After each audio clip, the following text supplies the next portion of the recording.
और महालक्ष्मी सेल्स आपके लिए तैयार है लेटेस्ट कंज्यूमर अप्लायंसेस के साथ। Branded air conditioners, best brands, best offers के साथ आपके लिए अवेलेबल है महालक्ष्मी सेल्स में। एयर कूलर्स जो आपके पूरे घर में ठंडी हवा से आपके दिन को और खुशनुमा बनाए। Single door refrigerator, double door refrigerators, inverter battery, deep freezers, विजी cooler, LED televisions, semi and fully automatic washing machines, water purifier, RO plus UV, आटा चक्की, water dispensers, water coolers, mini refrigerators, सभी appliances बेस्ट ब्रांड्स के best offers के साथ आपके लिए available है Mahalakshmi sales में। डॉक्टरांना मारहाण करणारा नगरसेवक रमेश म्हात्रेंची धिंड काढा। संध्याकाळपर्यंत रमेश म्हात्रेला अटक न केल्यास तीव्र आंदोलन करण्याचा इशारा राष्ट्रवादी काँग्रेस पार्टी शरद पवार गटाचे आमदार रोहित पवार यांनी दिलाय। केडीएमसीच्या डॉक्टर आणि आरोग्य कर्मचाऱ्यांना शिवसेना नगरसेवक रमेश म्हात्रे यांनी बेदम मारहाण केल्यानंतर याचे तीव्र पडसाद उमटले असून या घटनेची माहिती घेण्यासाठी आमदार रोहित पवार डोंबिवलीच्या शास्त्रीनगर रुग्णालयात आले होते। त्यावेळी ते पत्रकारांशी बोलत होते।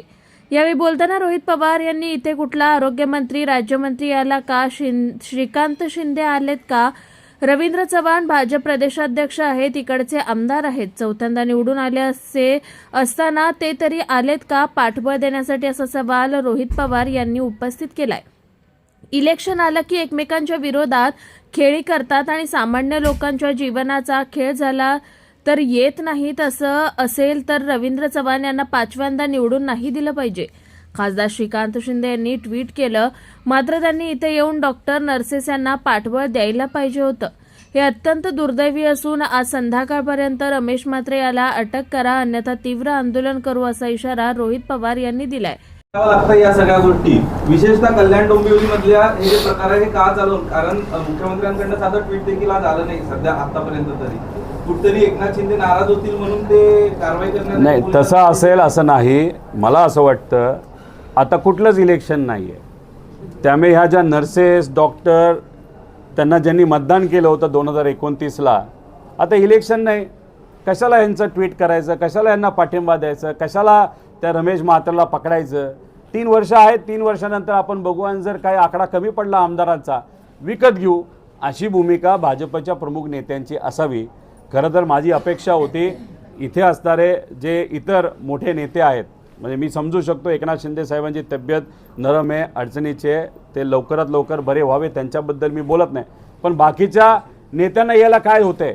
आला का इथं कुठला तुमचा आरोग्यमंत्री, नाही तर कुठला राज्यमंत्री आला का इथं असणाऱ्या आमच्या नर्सेसचा पाठबळ देण्यासाठी, पाठिंबा देण्यासाठी? नाहीतर श्रीकांत शिंदे आले का इथं पाठबळ देण्यासाठी?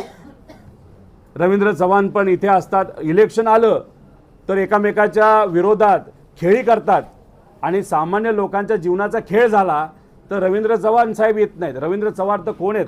राज्याचे भाजपचे प्रदेश अध्यक्ष आहेत आणि त्यांचा मतदारसंघ आहे। म्हणजे हे ते जर इथून मतदारसंघातून निवडून येत असतील 4थी वेळ, तर मग ह्या लोकांनी तुम्हाला निवडून दिले आणि तुमच्याच मतदारसंघात हा विषय होऊन तुम्ही जर येत नसताल आणि तिथं प्रचारामध्ये तुम्ही व्यस्त असाल तर मग लोकांनी 5व्यांदा तुम्हाला 100% निवडून दिलं नाही पाहिजे, अशी आमची भूमिका आहे।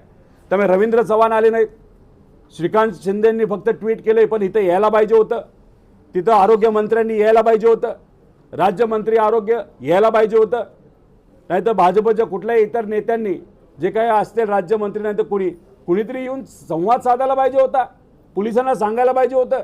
पण दुर्दैवाने इथं दुसरं काहीच झालेलं नाही, हे दुर्दैवी आहे। आम्ही या सगळ्या गोष्टीचा निषेध करतो आणि पोलिसांना परत एकदा नागरिक म्हणून आणि विरोधातला एक कार्यकर्ता म्हणून, विरोधी पक्षातला एक आमदार म्हणून, की आज संध्याकाळपर्यंत त्या माणसाला पकडलं पाहिजे आणि जेलमध्ये टाकलं पाहिजे आणि आमची ही मागणी त्याची धिंड काढता आली तर नक्कीच काढली पाहिजे। माझं तर मत आहे, पोलिसांना सांगतो आणि या सरकारलाही सांगतो, गाडीत जाऊन त्याला पकडण्यापेक्षा त्याची धिंड काढा रस्त्यावरनं कपडे काढून, अंडरवेअरवर आणि बनियनवर, मग कुठंतरी एक संदेश जाईल अख्ख्या महाराष्ट्रामध्ये।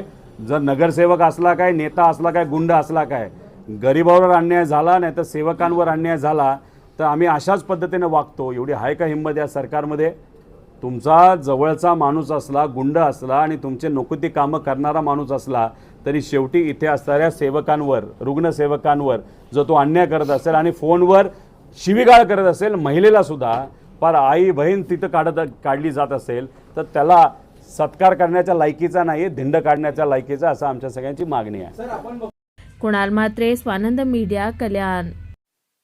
ताज्या घडामोडींसाठी स्वानंद न्यूजला सबस्क्राईब करा आणि बेल आयकॉनवर क्लिक करा.